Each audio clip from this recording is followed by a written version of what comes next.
fiangbe e ma ti be don wan na no nya so ba don gi ma we mi afiangbe o is e be ma ti ohun isen ovi hiyan ma ti ohun isen ovi hiyan be don wan ka e we afiangbe no na ma no me to han fun da nya ga we mi to han wa ya we is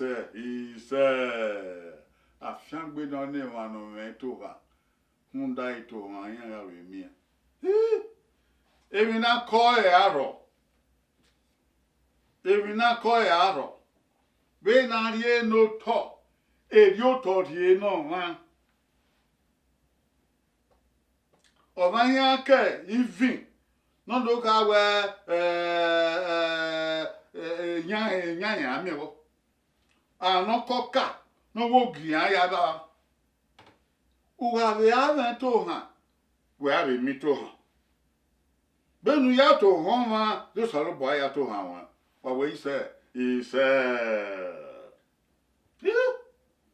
afian gbe no ne wa no me to ha tunda ya ga we mi to ha ba na mi to ha do yi to ha oe we be na ya te ya we mi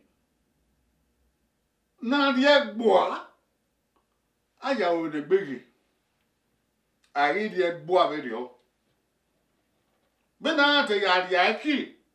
Bena ya balo agbe. Aya o egbege. Agiri aki berio.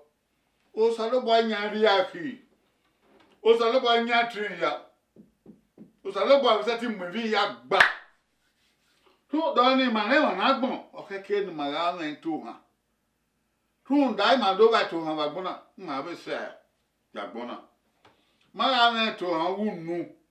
Even so why you want back on we okay men no back on we obu edene wa gwala dia o yen ga tama ye odukun a tole gbere e to an ba bu even no keka gele e ko wan ya te won pa ha e hey vele kwa e ko wan ya te won pa e no wan di mata ye wa we wa re e o tai ogbin so wa re e o ti ata Eya vele kwa. Ele o wati hen, o wat robio, o wat ya ton. O itai ko be ne gbe aja ya bi. Oni o wa ne to han e me nu. E ba so me to abi wina. Iwina ni e ga se ti wina, e amu no wa no wina. Oni boy ki da na wina wari oba. Even so agwa le na ya ko ma be he bi wina.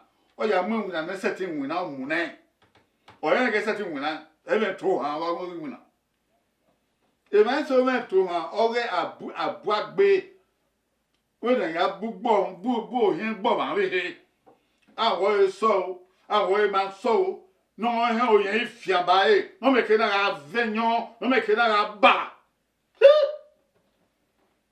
o ka pa na do aro o pa Onu mwigo no ma momo na ya de ya duaki na ya do wa eyin kin ona do mwigo no bi ogo pa na momo yana do gbebe yo o ga iwe no do ha ta na o ona wo ma ona we do ma mi ha o wi yen be gbo ma ni yen be mo ani so pon pa ran o do fien ifun o do fian ni yen ona nge do sa de na derio o ai no mo mi gori o ma mi ha na gbe yo gbere o we so ku afian ifun na we awa afian na ya afian ifun awa afian ke no je be ike be no o wo no awa ifun ni ya ti ye iri mi o we ye iri sagien ye iri ame ye iri gboloko na wo ban e be na gbon yi ya do mo re we na dan ke abu na afian wi ifun eke no yo e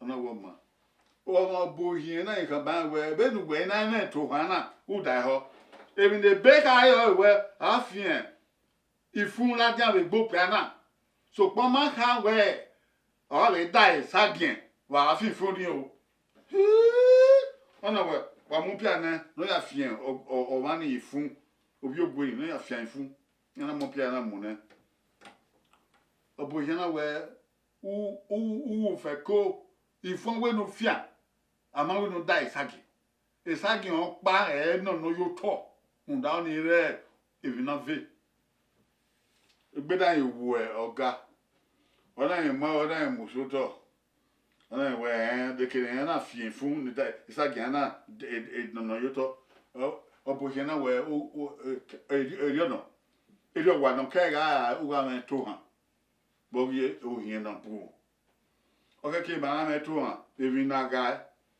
oke ke ma me to ha we de ga ti la dia no oke ke ma me to ha ogo rion we ba na mo ti we manje mai we na gbe wa ko no wa pa gbon na re bi o ma me to won ta gbon ma ga me Jesu ba na me to ha o sa lo bo a me to ha gi ma oran ji Jesu re uto ha le Jesu kan ni ma wa gbon ito ha ni ma be kan na gbon na ya fe ejo sa lo bo no ya gbon ke yin ise